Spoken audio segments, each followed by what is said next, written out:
Donald T. Williams, Ph.D., is Professor Emeritus of Toccoa Falls College, where he taught for 32 years. He is a past president of the International Society of Christian Apologetics and an ordained minister. He has spent many summers training local pastors for Church Planting International in places like Uganda, Kenya, and India. He refers to himself as a border dweller, staying permanently camped out on the borders between theology and literature, serious scholarship and pastoral ministry, Narnia and Middle-earth. He is the author of 15 books including Mere Humanity, G.K. Chesterton, C.S. Lewis, and J.R.R. Tolkien on the Human Condition. Most recently 95 Theses for a New Reformation, a roadmap for Post-Evangelical Christianity, Answers from Aslan, the Enduring Apologetics of C.S. Lewis, and an account of things accomplished, an exposition of the Gospel according to Luke. Dr. Douglas Bruthies refers to him as a friend, a kindred spirit, and a Renaissance man, being well-versed in literary studies, philosophy, and theology. Please welcome to the platform, Dr. Donald T. Williams.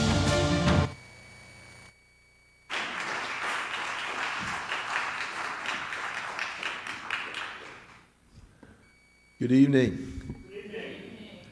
Well, I am impressed that this many of you have stayed to the bitter end. Well, maybe it won't be too bitter. We'll see as we go. You know, the first and last speaker in any conference, it's always a tough assignment because when you're the first guy, nobody's showed up yet. And when you're the last guy, half of the people have already hit the road to try to beat the traffic home. You know, people leave the stadium early when their team is so far ahead or so far behind they think the game's over. Well, I'm going to be talking about a game that looks like it's over, but it's not. My title, as you have realized, is Discerning the Times, Why We Lost the Culture War and How to Make a Comeback. I am still a little bit surprised by the pushback I get on that title. There are people who say, how can you say we lost? It's not over. You know, how can you have listened to Corey's presentation yesterday and not realize how badly we have been faring in this thing for the last 20 years or so? In the South, there's only one accurate way that we could have described it, and that is to say the devil opened up a can. And because we're in a sanctuary, I won't tell you what's in the can if you don't know. Yeah, it's been pretty bad. And so, for all practical purposes, in spite of the fact that some of us are in denial, the culture war is over. We, the Christian right, lost. Okay, maybe it's not quite over and we're just losing rather badly. If you quibble over the difference, you'll miss the point. A lot of people are saying, you know, we never should have been in the culture war. We shouldn't have done that. We should have just preached the gospel. I can't go along with that because it's a war we were right to fight. And I'll tell you why. No one who loves his neighbors can be indifferent to how they will be affected by the harmful degradations of the culture that surrounds them. You can't be indifferent to the degradation of Western culture and American culture and claim that you love your neighbor. That just has no credibility. Now, we should have fought perhaps very differently than we did, but we were right to be in that thing. We fought for many of the right things, often not in a wise, sometimes not in a loving way. We were generally right, and we often argued well, but we lost anyway. Well, how did that happen? Why did that happen? Well, anytime you're trying to analyze history, you realize that it's really very complicated, and there are a lot of different causes that interact with each other to produce the results that you get. And so I will simply claim that here is one, what I think is a very huge factor in that defeat, that hasn't gotten the attention it deserves, and that if we plan to ever make a comeback, we're going to have to pay attention to it. Well, it happened, I think. Our defeat took place because we didn't understand where the battle was until it was too late. We probably don't get it yet. Here's what I mean.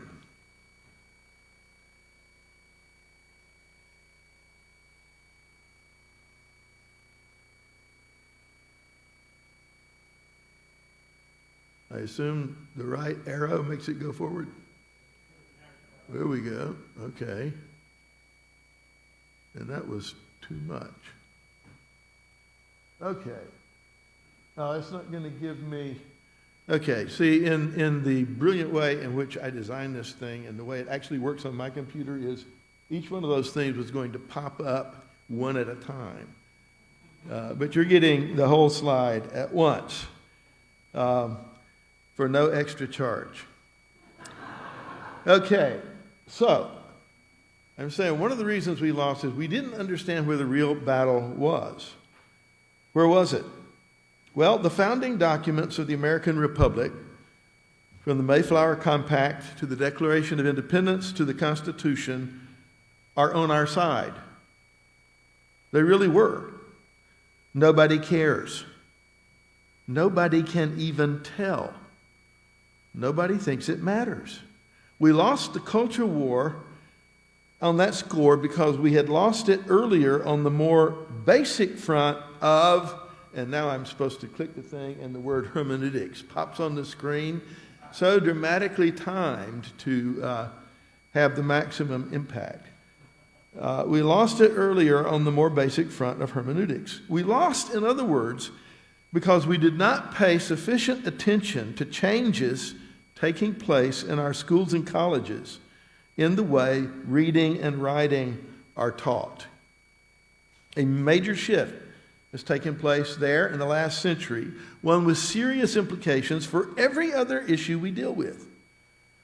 There, in our schools and colleges now, typically the Constitution, like any other literary document, including the Bible, no longer has any objective meaning given to it by its authors. It means whatever the interpretive community, in the case of the Constitution, 5 out of 9 people in black robes, it means whatever they think they want it to mean or need it to mean. Now, that's a huge problem in itself, but we have an even bigger one. Our fellow citizens are fine with this procedure. Why wouldn't they be? It's how they were taught to read themselves. Many Christian institutions of higher education did not stand against this view with sufficient rigor or integrity or energy. Why not? Well, many Christians either didn't understand what was happening or they just shrugged their shoulders at this thing or even welcomed the change in how we read the world. Some even rejoiced in it as an improvement over the hated modernism that they thought had taken over the Christian movement. How foolish. But we allowed it to happen because its earlier manifestations didn't seem to be a threat. After all, they were happening in the English department, not in theology or philosophy, and in the reading of artistic works, novels, short stories, plays, poems, rather than serious political or legal or religious text. And who cares what a bunch of effete aesthetic snobs do with incomprehensible texts that don't matter anyway? That was basically the attitude of the Christian movement. It's like, who cares what's happening in the English department? That's not where the battle is. But guess what? All the people who majored in philosophy, all the people who majored in Bible, all the people who majored in political science or economics, guess where they were taught to read? In the English department. And reading is pretty important to somebody whose entire life is based on the contents of a book, the Bible. So, in the secular academy, the old way, the attempt to understand what the author was trying to say to his original audience, believing that what they would have gotten out of his work is and will always be the authoritative starting point for discussing the meaning of it. That was abandoned as naive, unworkable, even perverse. This banishment of authors from their own texts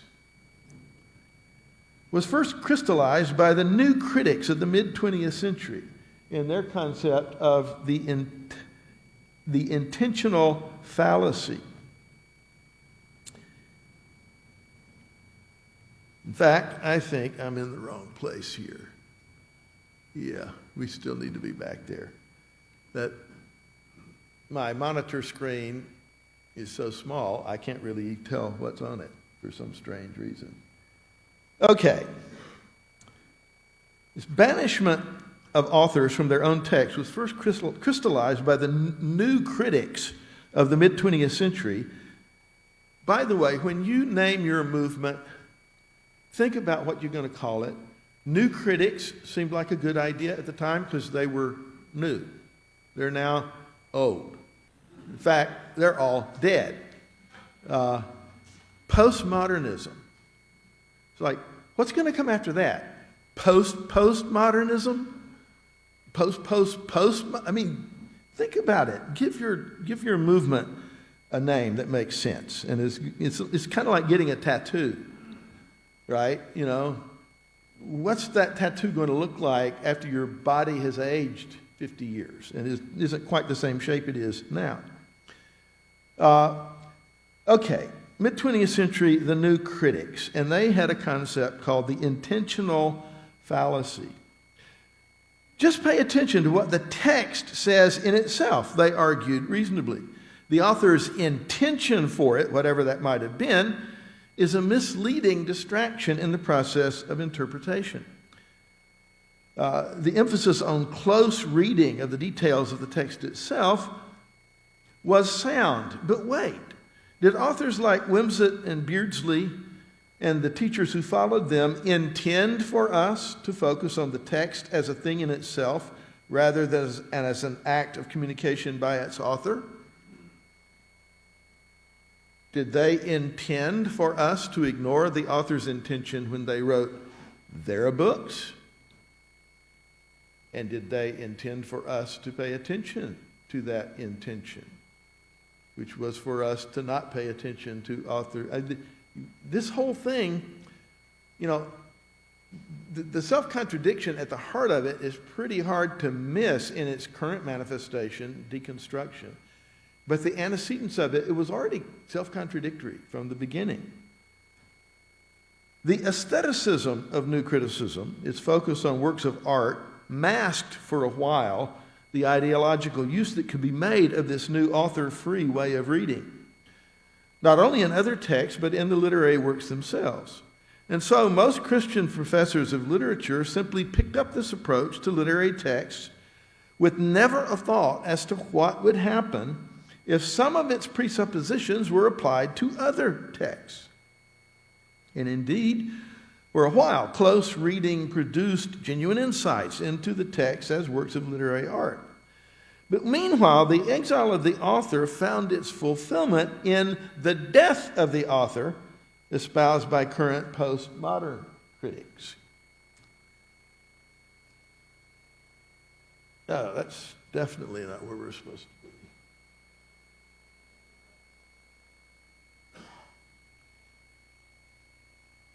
We're supposed to still be not there. We're supposed to still be not there.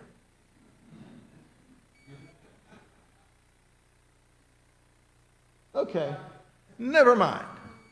We'll just leave that screen up there because it's where we're trying to get to, and it's the most important one anyway.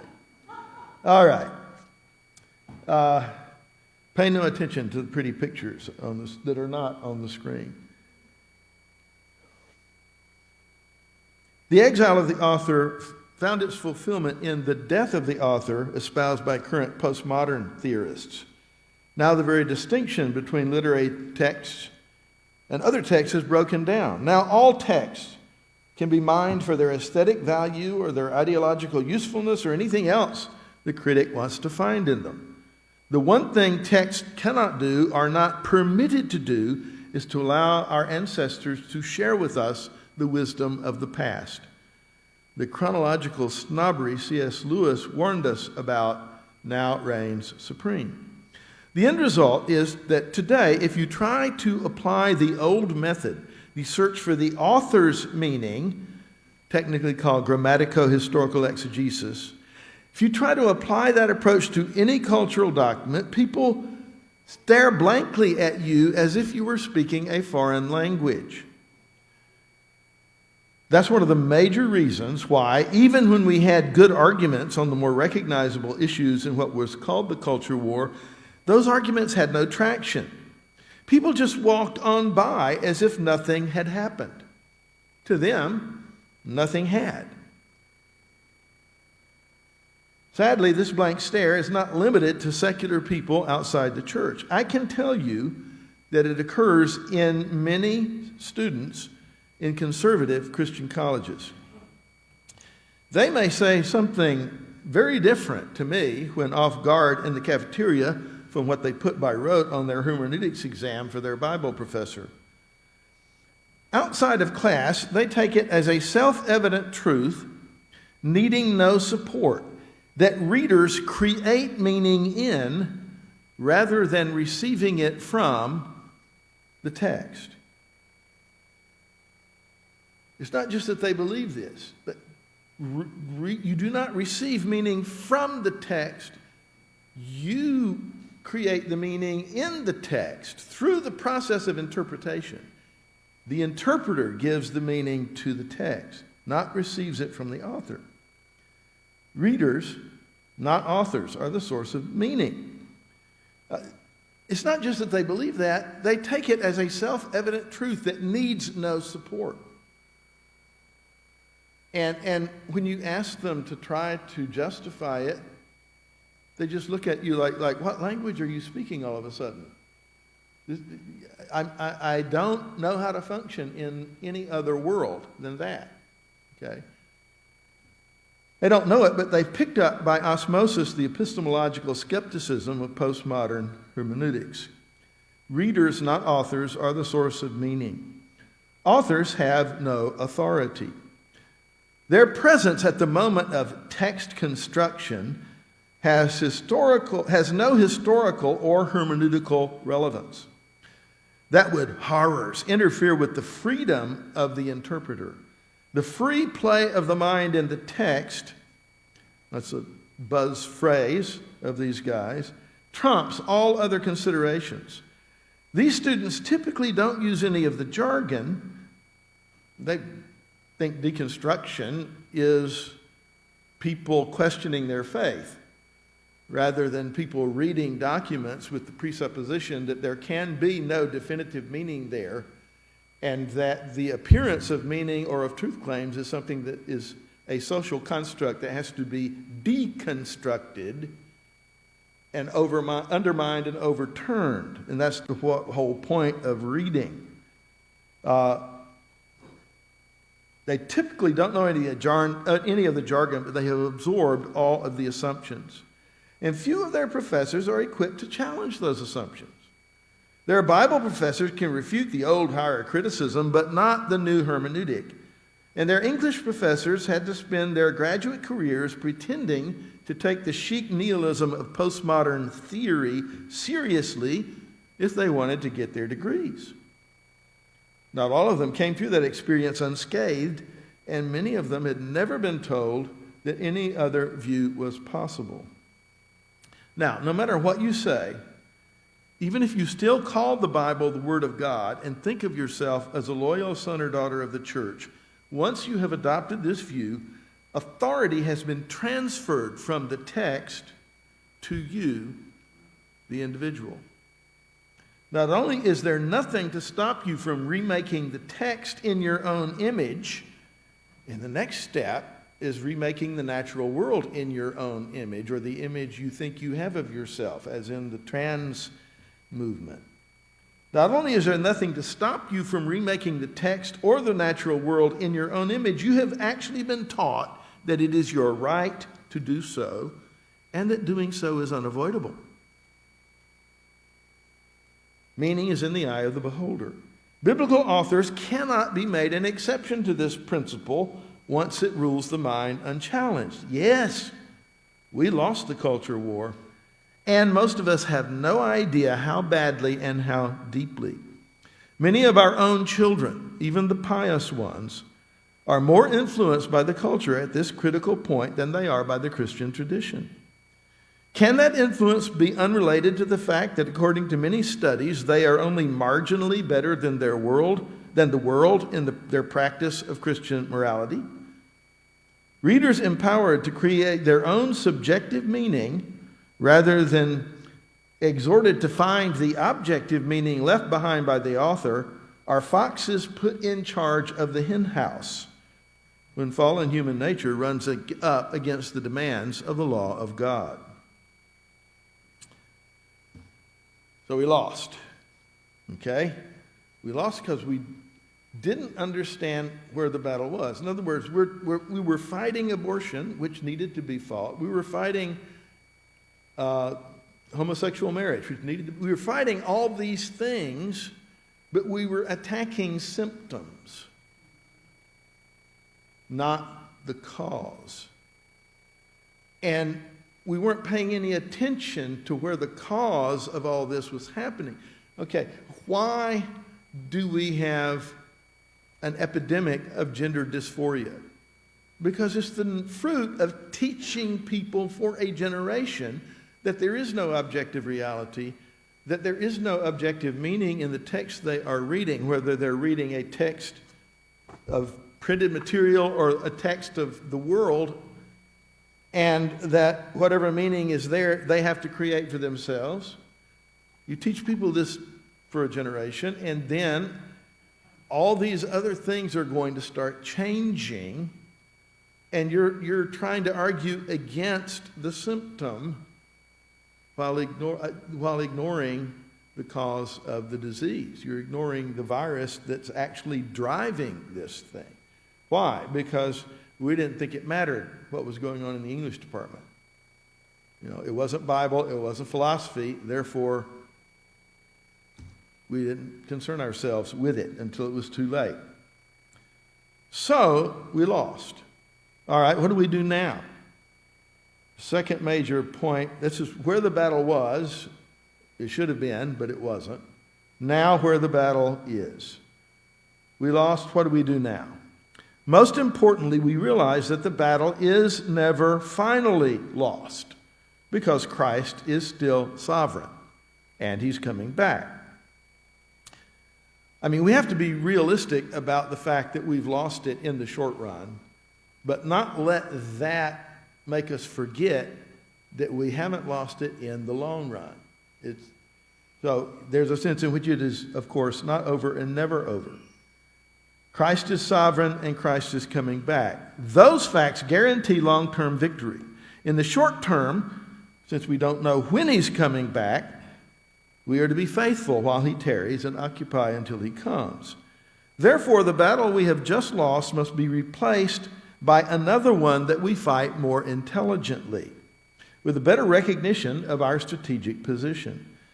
Having lost the battle for faithful reading, we've also lost the cultural privilege and initiative we once enjoyed. We no longer command anything perceived by our peers as moral high ground. We are no longer defending the received tradition. We are now trying to come from behind. We are the new moral minority. Our position is much more like that of our brothers in the old Roman Empire, except that instead of being the new, edgy, challenging way coming in, we are now the outmoded fuddy-duddies being swept aside. It seems to me that a four-pronged strategy is needed in the situation in which we now find ourselves. So we're going to rebuild this thing. We're going to lay a foundation with four cornerstones. Here's the first. First, We should not, in recognition of this situation, do what some are doing, give up or surrender or try to retreat back into our private religious ghetto. We should continue to advocate biblical positions, publicly, even politically, because they're right, wise, good, and are the only policies conducive to human thriving in the long run. The unpopularity of biblical positions that are pro-life or pro-traditional marriage or pro-traditional family is simply an indicator of how badly those views need proclamation and defense.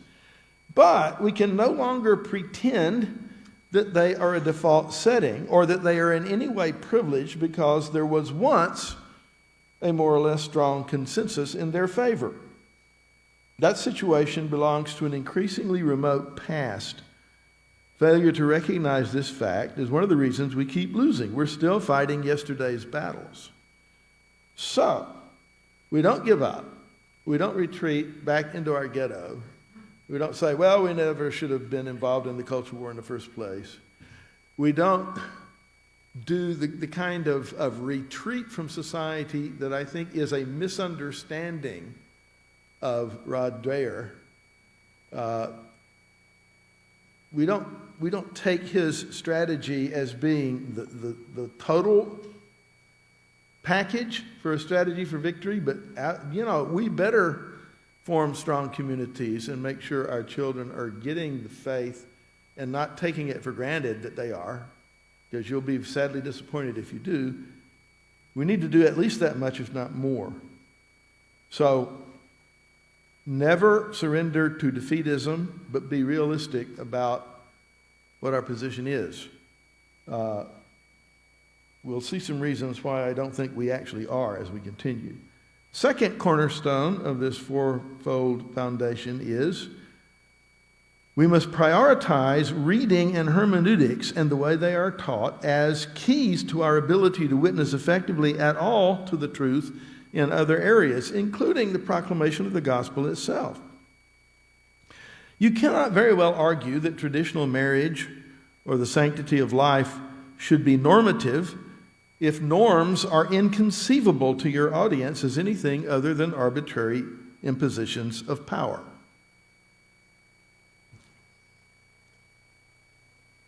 You cannot be conceivable, norms cannot be conceivable as anything other than arbitrary impositions of power if reading, not to mention truth, is by definition in the eye of, if meaning, not to mention truth, is by definition in the eye of the beholder. So if you live in an environment where the very act of reading, as taught by almost all the people who should be our most proficient readers, that is, English professors, seems to undercut the very concept of determinative meaning and to reinforce the absolute sovereignty of the individual, then you'll have a hard time making norms seem conceivable, much less believable or desirable. When truth is nothing more than a fluid miasma of shifting perspectives, the exclusive claims of Christ might be accepted by a few, but they cannot be taken seriously by anyone. We therefore need to be much more vigilant against all forms of the postmodern hermeneutic of suspicion, and much more aggressive in making the case for authorial intent as the foundation of textual meaning. Can authors communicate with their readers in their text? The people who tell you they cannot are saying this in text in which they are doing quite successfully the very thing they deny is possible. The English professor who believes that they can is now the most needed missionary on the planet. And sending him into the secular academy or even the Christian school is the most strategic mission strategy we can mount. The English departments in our secular universities are the most unevangelized and the most anti-gospel places on the planet. I've spent enough time in them to know. And when those are the guys who are teaching the masses what their approach to reading should be, then you got a problem. Because even if your seminary is still faithful, and not all of them are, the kids that are coming to it were taught to read before they got there by somebody else. And so I've observed it so many times. There's this disconnect between Bible professors or theology professors who are trying to be faithful to the truth, and the students aren't getting what they have to say because we've allowed their minds to be controlled by anti-Christian philosophy before they ever get there. So, most needed and effective and strategic missionary strategy right now is to try to create Christians who know how to read. I mean, I don't mean just translate letters into words, but know how to receive meaning from text, grounded in grammatical historical exegesis, understand why it's so important. Because if you lose that battle, you've lost every battle. And we need to create these people, and the secular academy is not going to do it for us. Even an awful lot of Christian colleges are not going to do it for us. But we've got, I think, in many cases, to cut ties with institutions we've trusted for a long time and start over from scratch. It's had to be done more than once. I think we're at that time again. Sadly, the church herself has become a mission field in this area. Does the Christian school or college you support have people on its English faculty who seriously and piously believe that deconstruction, for example, is just one more neutral technique that can be applied to text and that it is something Christians should take seriously and learn from? Not that I'm advocating ignorance of it. People should be aware of the poisons in their cabinet. You'll be surprised at how many Christian institutions do. Because there's one thing that a board of trustees cares about when they appoint a president to a Christian college right now. Can he raise money? Not can he give theological and spiritual and pastoral leadership to the faculty and staff and students. Not can he provide a vision for the gospel. I mean, it's nice if he can do those things, but what really matters is, can he raise money and keep the school afloat? Which means, okay, you need a new English professor. Somebody shows up with a PhD from a secular school because, guess what? Aren't any Christian colleges doing PhDs in English? And the person signs the doctrinal statement, and you think that means something.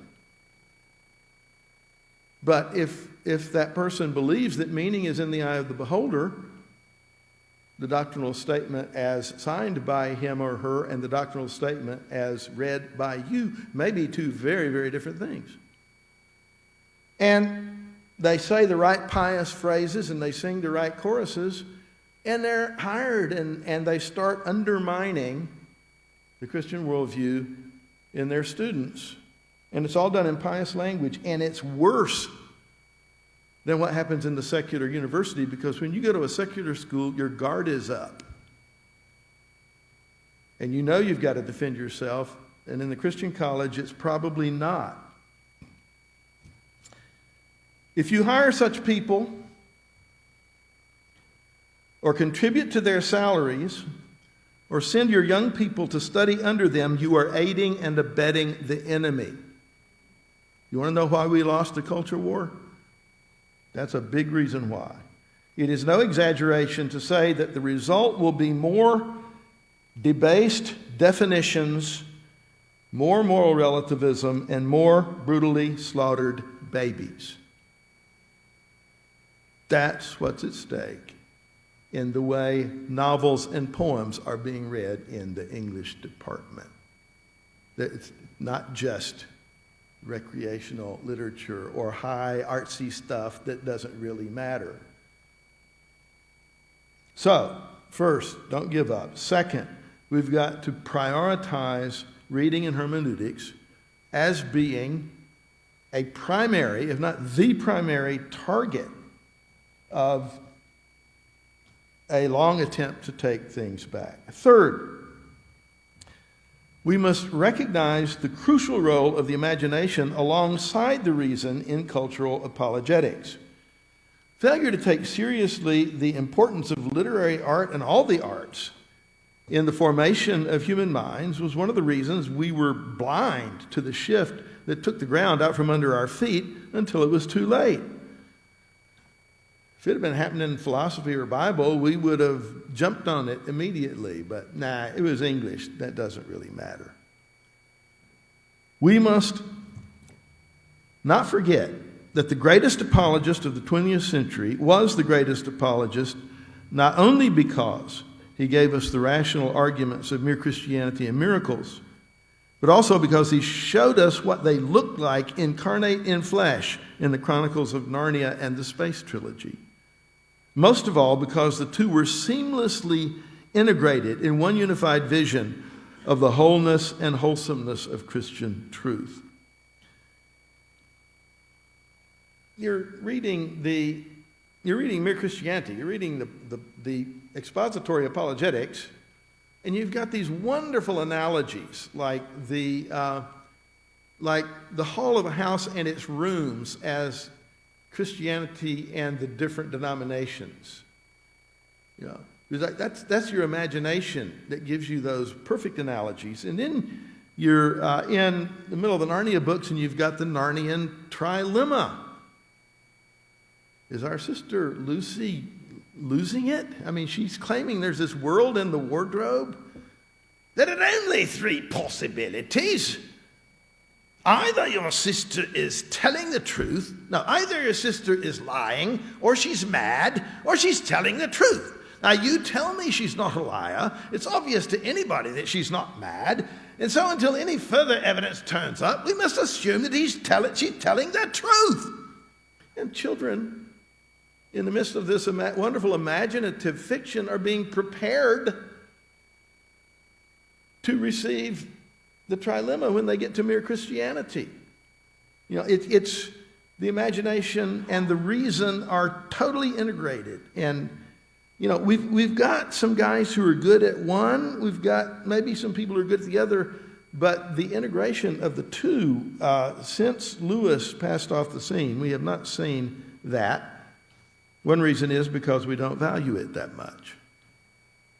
You know, I mean, a nerd like my old Trinity classmate Bill Craig can be a rock star in the apologetics industrial complex. And I think that's a good thing. But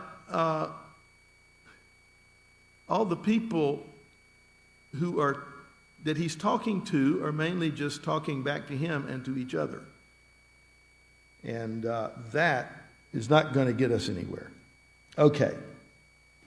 Integration of reason and imagination. Exhortations to sexual faithfulness, for example, will only be fully effective if they flow from arguments about why God's commands really are an expression of his love for us rather than arbitrary prohibitions. And those reasons will only be fully convincing if they are accompanied by compelling portraits of such faithfulness that make it genuinely imaginable as the only path to human thriving and fulfillment. People aren't going to do something if they can't picture themselves doing it. Okay? That's why the Bible has "Thou shalt not commit adultery" in the law, and it also has the Song of Solomon. Imagine, and to just show us how less integrated we are in this area than Scripture is, try this thought experiment. Imagine that the Song of Solomon had not been written yet, was not in the Bible. I just finished it, and I put it in the mail to send it off to Moody Monthly. What are its chances of being published? We're not as biblical as we think we are. We're not as biblical as we think we are. So, perfect example of this. If you have read The Lord of the Rings and seen the Peter Jackson movies, right, you notice that there are characters that have changed a lot. Certain characters have changed a lot. Why? Because Peter Jackson doesn't think that a person as faithful as Aragorn is possible and believable, and so he has to have Aragorn actually think about Eowyn a little bit more than the Aragorn in the book. He has Arwen actually heading off to the Grey Havens, not keeping her oath. I mean, she changes her mind. But, the difference is Tolkien understood people need role models, and they need role models that they imagine in literature who show them what integrity looks like, so that when they're in a situation to make their own choices, they can picture this kind of commitment as being a real thing. That's very important. So, first, don't give up. Second, prioritize hermeneutics and how we read. Third, pay attention to the integration of reason and imagination. And fourth, we must adjust our rhetoric to address the audience that actually exists, not the one we think was here 2 generations ago. We're just now, I think, starting to realize how much work we've got to do. In other words, we need to stop berating people for departing from a position they no longer remember ever having held, and do the hard work of evangelizing and discipling them from scratch. Maybe from less than scratch. They're jaded and cynical about what they think Christianity is, and that's partly our fault. Not because we were wrong, but because we were and are stupid in our approach. Here's an example of that stupidity. On my way to church, not that long ago, I used to pass a billboard proclaiming a meeting in which the Christian right was going to take back America. Now, America needs taking back, okay? But have we no idea how this message would come across to the multitudes of non-believers who would have read it on a public billboard? Put yourself in the place of a non-Christian. I mean, here's another thing the imagination has to do. Imagine, what's it like to be a non-Christian? You see, we're going to take back America. And what's your reaction? No, you're not. And what's your reaction? Oh, yeah, all these people that told me that Christians were unreasonable bigots trying to impose their morality on me and oppress me are right, because there they are. My goodness. Have we no idea how that message would come across to the multitudes of non-believers who must have read it on a public billboard? It would only reinforce all their worst stereotypes and prejudices about us. It would only put their guard up against us. But even as an in-house communique, it did not send quite the right message. We have to win America back before we can even think of taking it back. Yeah, take back America. Yeah, I understand why we wanted to say that. But again, it's a complete failure to think about how the message is coming across and what it's actually saying.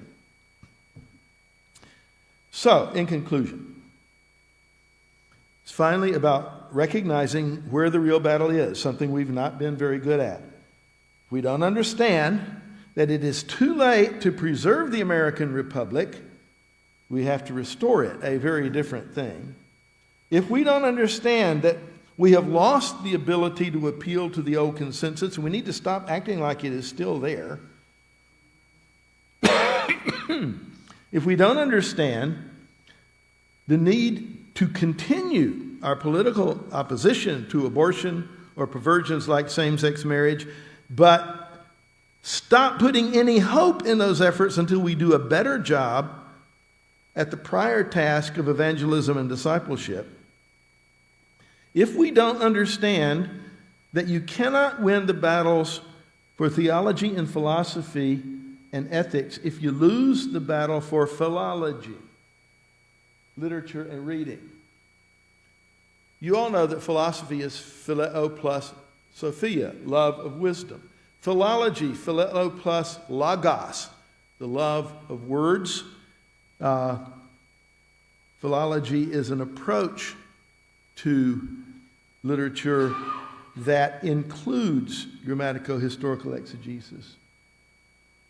And if we don't understand, you cannot win the battles for theology and philosophy and ethics if you lose the battle for philology. If we don't understand these things, we will be fighting shadows on an empty field the enemy has already abandoned for juicier prizes. That's a pretty good description of where the evangelical movement is right now. I know I'm preaching to the choir. I know that many of you are already way ahead of this game. I'm talking about what the movement needs to hear and to hopefully crystallize. If it doesn't hear it from us, who's it going to hear it from? So this is important for us, even if we're already on the way to having disabused ourselves of some of those errors. We have failed in our attempts to preserve the Christian influence that we used to have in American society. We will make no progress in restoring it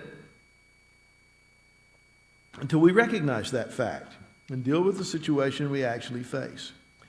America might once have been a Christian nation, if you define that concept carefully, which was often not done, and I think it was. But it's a pagan nation now.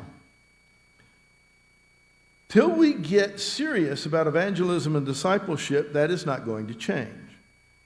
I'm not saying our political opposition to abortion, for example, should cease. It should continue, but we aren't going to accomplish anything with it until we do better at something more basic.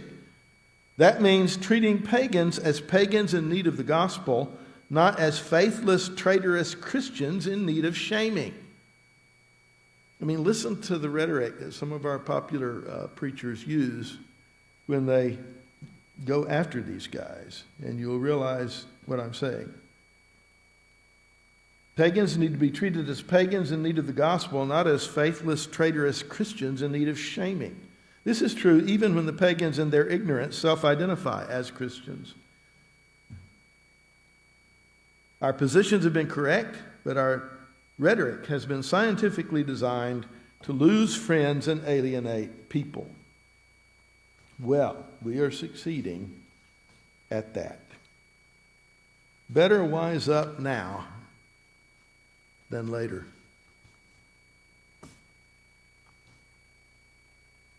We are scheduled to go another 7 minutes by my watch.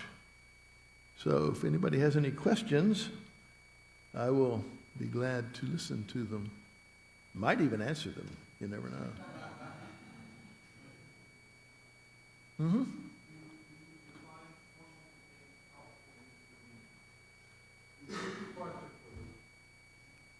Do I find formal debate helpful in this arena? And the answer is yes, but I don't think by itself it's going to turn things around. You've got to win people one mind at a time, and a formal debate can influence and reach a few people.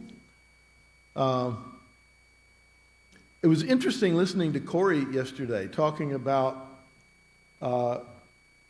what happened in his relationship with the atheist professor that started with a formal debate. And so I think God can use that, and when we have those opportunities, we should take them and be really well prepared. But I think this has to be attacked on many, many, many levels. It starts with our own families. It starts with starts with realizing that the public schools are no longer really an option for Christians that are serious.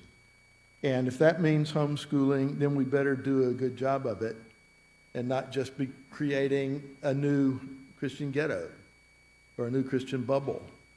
I know people who are doing a great job with this that I can put you in touch with, if you're interested.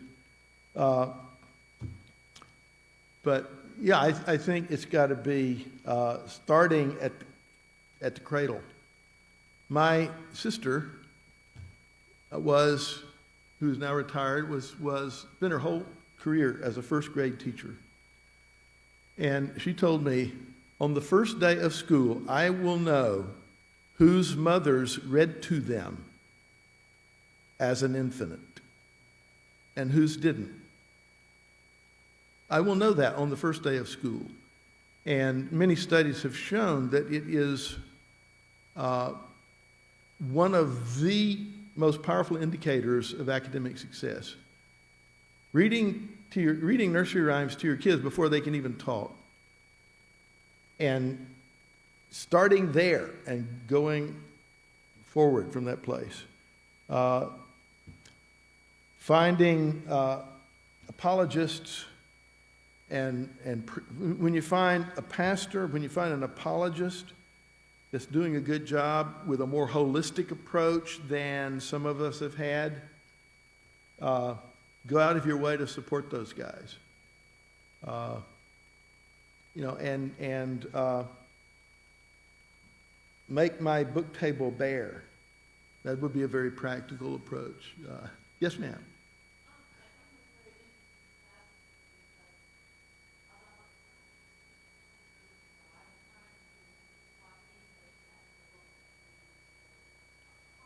Mm-hmm.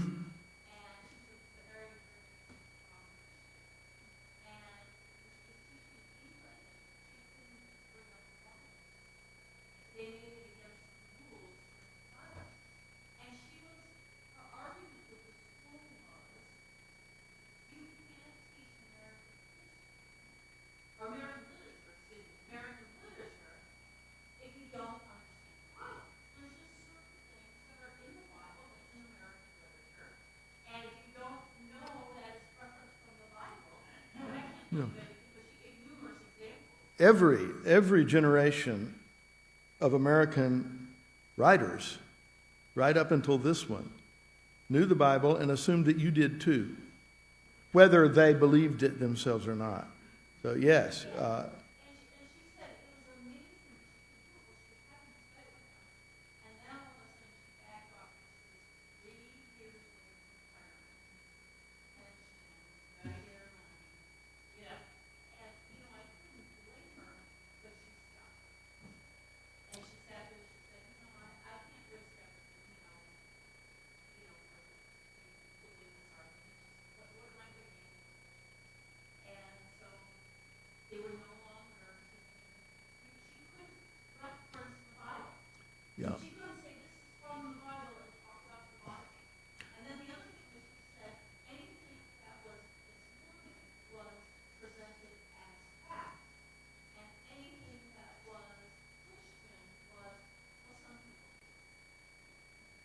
Yeah.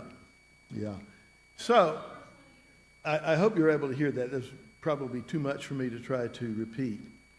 But the lady's talking about an entire system of pressures that is built in to public education to prevent Christians from being a good witness there. And, are you going to risk your retirement to make a stand? Our ancestors risked their lives. I've done a good bit of mission work in Africa, and one of the things that I think about every time I go back is the 19th century pioneer missionaries who packed in their coffins because they assumed they would die from malaria and never return for their first furlough. I mean, that was the mentality of our ancestors. And I want to be sympathetic to the lady who caved, and, you know, be easy for me to stand up here having spent my last years in a Christian college and say, well, I would have done differently. I hope I would have. I think I would. But yeah, this is spiritual warfare, and if we're not willing to make some pretty heavy sacrifices, we're going to keep losing. You know, I taught in both Christian and secular schools. When I was in a secular school, I just talked about the Bible whenever it needed to come up without asking permission, and got away with it. And that was on the college level. In high schools, sometimes the school boards are much more anal about things like that. And so, and it varies. You need to get to know your school board, your principals, and your teachers. There are still communities in the rural South where the public schools aren't that bad ideologically, but you can't trust them. And so you can't just assume, oh, we can send my kid to the first grade because she's 6. You know, Don. Okay.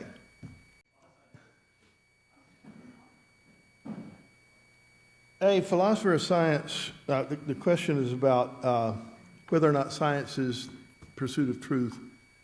And a philosopher of science will probably say something like, science is trying to create models of reality that are useful. Now, okay, but when you're doing an experiment, do the results matter? And does it matter that you report them truthfully? One of the big scandals right now in scientific journals is unrepeatable results. People do studies, and it turns out, you know, they're making it look like they had experimental results, but they're just making it up because people can't replicate it.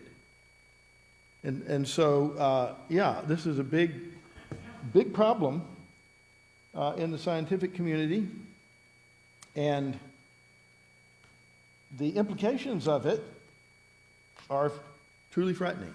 And so, evangelism and discipleship, and one of our big problems is we have acted like we thought the Great Commission was to go into all the world and make converts. Not what it says.